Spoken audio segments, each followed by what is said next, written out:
सबसे बड़ी एकादशी निर्जला एकादशी, जो कि ज्येष्ठ मास के शुक्ल पक्ष की एकादशी तिथि को आती है। इसे भीमसेनी एकादशी के नाम से भी जाना जाता है। भगवान श्री हरि विष्णु का पूजन करना, एकादशी का व्रत रखना, गीता जी का पाठ करना, तुलसी जी का पूजन एवं दर्शन करना, ब्राह्मण की सेवा और दान करना, भजन करना और गौ माता की रक्षा एवं सेवा करना, ये 6 कार्य भवसागर से पार करने हेतु मुक्तिदायक बताए गए हैं।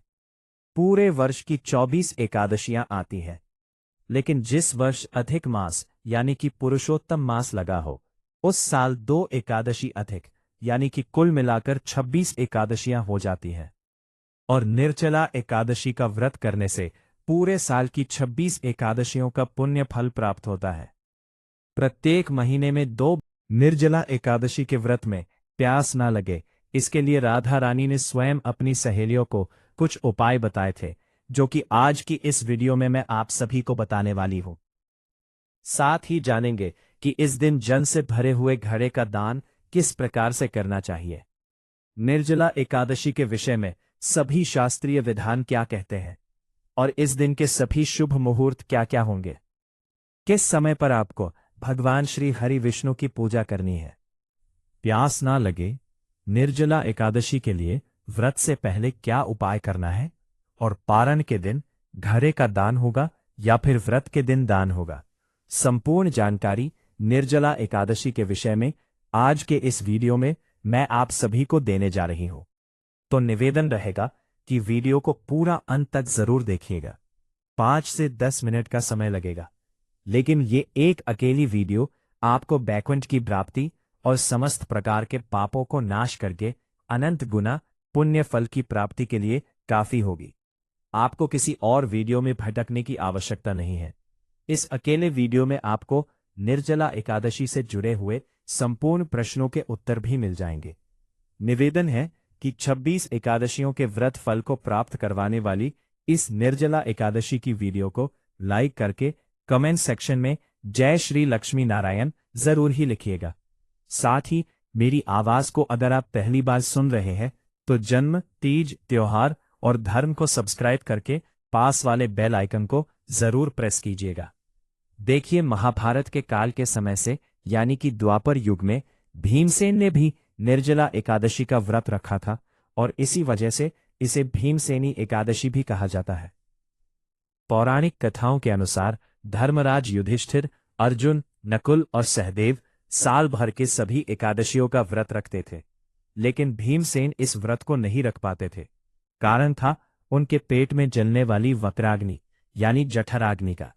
एक समय भी बिना भोजन किए नहीं रह पाते थे। भजन करना उनके लिए सबसे ज्यादा जरूरी था। एक दिन भीमसेन ने इस विषय पर वेदव्यास जी से बात की। उन्होंने व्यास जी से कहा कि मैं थोड़े समय भी भूखा नहीं रह पाता, तो ऐसे में एकादशी का व्रत करना मेरे लिए संभव नहीं है। क्या कोई ऐसा उपाय नहीं है जिससे मुझे एकादशी व्रत का संपूर्ण फल मिल सके। यह बात सुनकर व्यास जी ने भीमसेन को ज्येष्ठ मास के शुक्ल पक्ष की एकादशी यानी कि निर्जला एकादशी के महत्व के बारे में बताया। व्यास जी ने कहा कि साल भर में सिर्फ एक एकादशी का व्रत रखने से तुम्हें साल भर की सभी एकादशी का पुण्य फल एक साथ ही प्राप्त हो सकता है। और इसके बाद ही भीमसेन ने इस एकादशी व्रत को किया। यह व्रत बहुत ही कठिन होता है और इसलिए किसी भी प्रकार, किसी भी तरह से रोगी को, वृद्ध लोगों को या फिर बच्चों को इस व्रत को भूल से भी नहीं करना चाहिए। निर्जला एकादशी का व्रत करने से मनुष्यों के कई जन्मों के पाप कर्म जड़ से नष्ट हो जाते हैं तथा पुण्यों का उदय होता है। जब मनुष्य के जन्म जन्मांतर के पाप नष्ट हो जाते हैं, तभी उसे सांसारिक एवं भौतिक सुखों की प्राप्ति होती है। और अब जान लेते हैं कि साल 2026 में निर्जला एकादशी व्रत की तिथि कब होगी और इस व्रत के पारण का समय क्या होगा। तो देखिए, निर्जला एकादशी की तिथि की शुरुआत होगी 24 जून 2026 को शाम 6:12 पर और निर्जला एकादशी तिथि का समापन होगा 25 जून को रात 8-9 पर। तो ऐसे में निर्जला एकादशी का व्रत 25 जून 2026 दिन बृहस्पतिवार को रखा जाएगा और निर्जला एकादशी व्रत का पारण का समय होगा 26 जून को सुबह 5:25 से लेकर 8:13 के बीच में। तो इस दौरान आप सभी अपने व्रत का पालन कर सकते हैं। और अब जान लेते हैं इस व्रत से जुड़े हुए संपूर्ण नियम।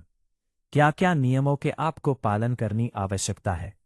साथ ही जानेंगे कि घड़े का दान किस प्रकार से करना चाहिए और इस व्रत में आपको प्यास ना लगे इसके विषय में राधा रानी ने कौन सा उपाय बताया है।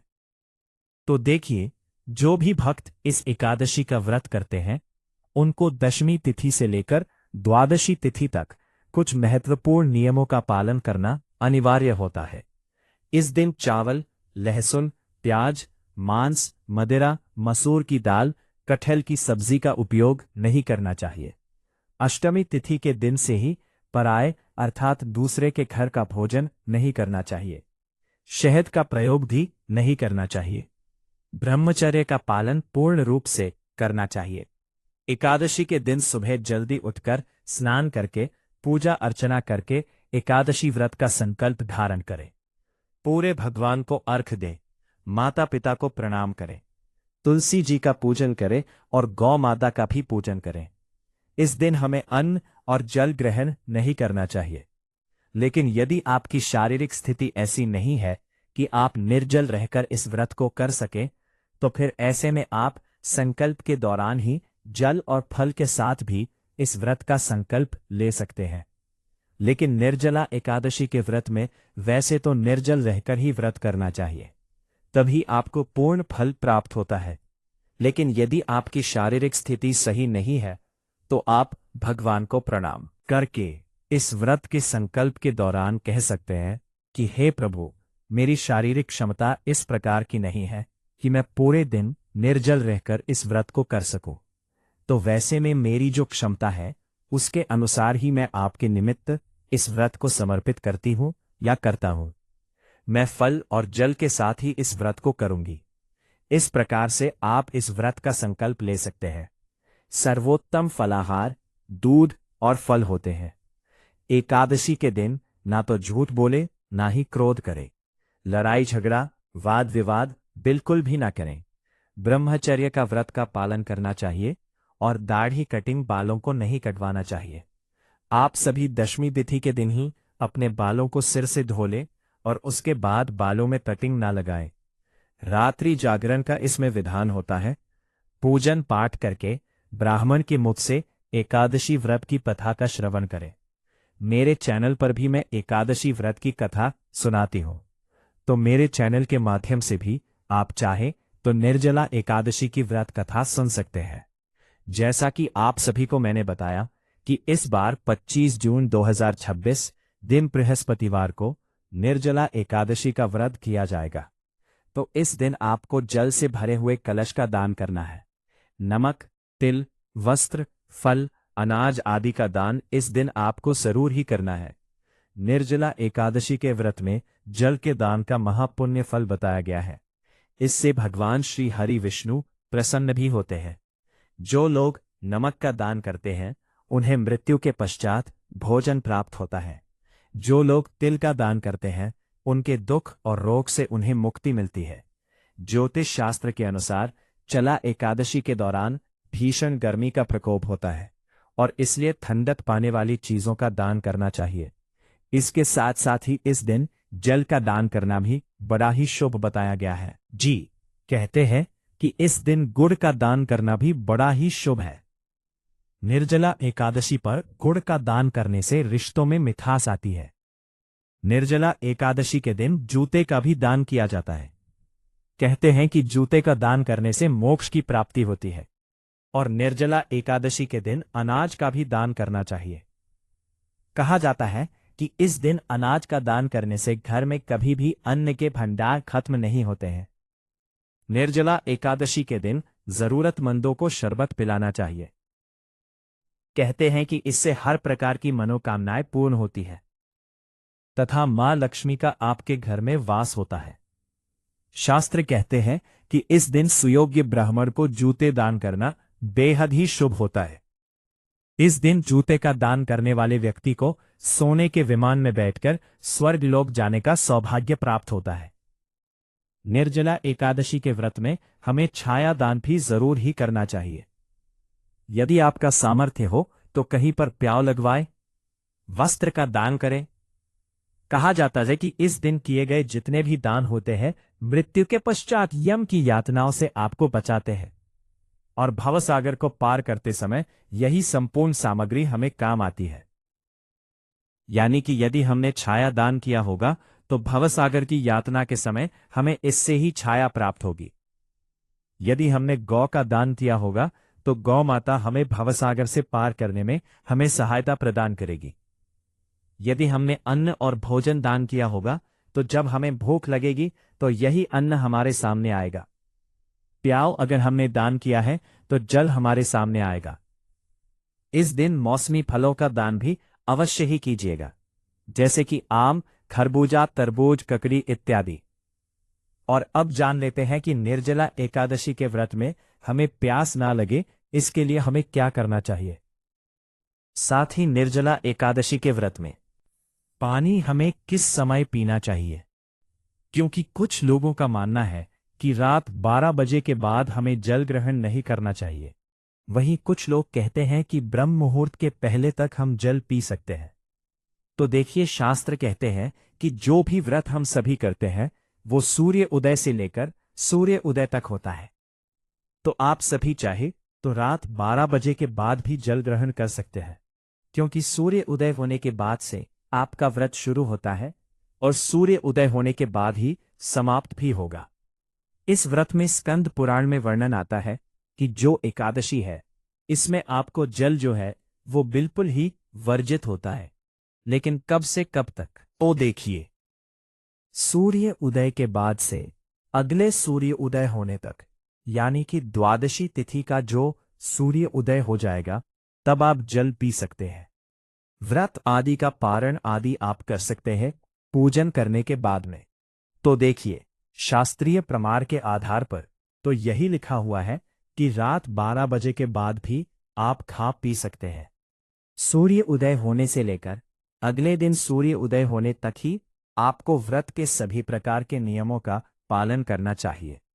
यहां एक चीज और बताना चाहूंगी।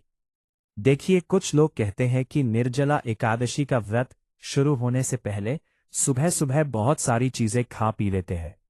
कुछ लोग तो यहां तक कि घी पी लेते हैं ताकि पूरे दिन उन्हें भूख प्यास ना लगे और आराम से उनका जो व्रत है, निर्जल व्रत, वह संपन्न हो जाए। अनेकों लोग इसके लिए अनेकों उपाय करने का प्रयास भी करते हैं, लेकिन ये बिल्कुल ही अनुचित है। ये छल है परमात्मा के साथ। ये बिल्कुल भी ठीक नहीं है। आप बिल्कुल भी मत कीजिएगा। या तो आप निर्जला व्रत का ही संकल्प ले, नहीं तो फिर आप चाय पानी के साथ भी इस व्रत का संकल्प ले सकते हैं। इतना भी ना हो पाए तो फिर आप फलाहार के साथ भी इस व्रत को कर सकते हैं। एक बात और बताना चाहूंगी। यहां पर शास्त्रों में कुछ विधान लिखे हुए हैं जिनके अनुसार आप इस व्रत में जल पी भी सकते हैं, लेकिन केवल 2 स्थानों पर देखिए। शास्त्र कहते हैं कि कंठस आचमन वार वर्ष युतो कदम बुद्ध, अर्थात कुल्ला जो हम करते हैं ना, जब भी लोग शौच इत्यादि करते हैं उसके बाद में कुल्ला किया जाता है। शास्त्र नियम ये कहता है कि कुल्ला इस व्रत में हमें अवश्य ही करना चाहिए। 3 बार कुल्ला करने का विधान है, तभी उस शौच की शुद्धि होती है। अगर आप दिन में स्नान आदि करने के बाद भी शौच इत्यादि जा रहे हैं तब भी आपको हर बार कुल्ला जरूर ही करना चाहिए। इसमें हम जल मुख में ले सकते हैं, क्योंकि ये जो जल है वह हमें पीना नहीं होता है। दूसरा है आचमन, यानी कि जब आप पूजा करने के लिए बैठेंगे एकादशी के पूजन में, तब उस समय पर आचमन के द्वारा हम जल को हाथ में लेकर उस जल को ग्रहण कर सकते हैं। इसमें किसी भी प्रकार का दोष नहीं लगता है। कहा गया है कि उपभंजते नवे व्रत भंगो न अन्यथा भवेत, अर्थात अगर इस व्रत में आप इतना जल लेते हैं तो उसमें आपका व्रत भंग नहीं होता है। परंतु यहां पर एक शर्त दी गई है, और शर्त यह है कि जो आप आजमनी का जल अपने हाथ में लेंगे उसमें 6 मासा जल का ही विधान लिखा हुआ है। 6 मासा जल का अर्थात है 2-2 बूंद करके 6 बूंद आप अपने हाथ में जल ले सकते हैं और उसे ग्रहण कर सकते हैं। निर्जला एकादशी के व्रत में केवल यही 2 जगह है जहां आप जल मुंह में ग्रहण कर सकते हैं। इससे आपका व्रत बिल्कुल भी खंडित नहीं होता है। और यदि आप कोई औषधि यानी कि दवाई इत्यादि ले रहे हैं इस व्रत में भी, तो दवाई लेने के लिए जितने जल की आवश्यकता है वह जल भी आप ग्रहण कर सकते हैं। शास्त्र में इसका विधान भी बताया गया है। निर्जला एकादशी की सरल पूजा विधि भी मेरे चैनल पर आने वाली है, तो चैनल को सब्सक्राइब नहीं किया है तो सब्सक्राइब करके पास वाले बेल आइकन को प्रेस करके रखिएगा, क्योंकि निर्जला एकादशी की संपूर्ण जानकारी के लिए एक एक करके और भी वीडियो आने वाले हैं। इसके पहले भी मैंने कई सारे वीडियोस बनाए हुए हैं, आप सभी का बहुत प्यार भी मिला है। अगर आपने अभी तक वह सभी वीडियोस नहीं देखे हैं तो चैनल में जाकर चेकआउट जरूर ही कर लीजिएगा। तो निर्जला एकादशी की इस वीडियो को लाइक कर दीजिए, कमेंट सेक्शन में जय श्री लक्ष्मी नारायण जरूर ही लिखिएगा। और अगर मेरी आवाज पसंद आई है, जानकारी अच्छी लगी है, तो कमेंट सेक्शन में जरूर बताइए। आपका एक छोटा सा कमेंट हमारे इस मेहनत को सफल बना सकता है। साथ ही अगर मन में कोई प्रश्न है, कोई संदेह है, कोई अलग से वीडियो आप मुझसे बनवाना चाहते हैं, जानकारी पाना चाहते हैं, तो वो भी मुझे कमेंट के माध्यम से जरूर ही बताइएगा। मैं आप सभी से आज्ञा चाहूंगी। आप सभी को निर्जला एकादशी 2026 व्रत की ढेरों शुभकामनाएं।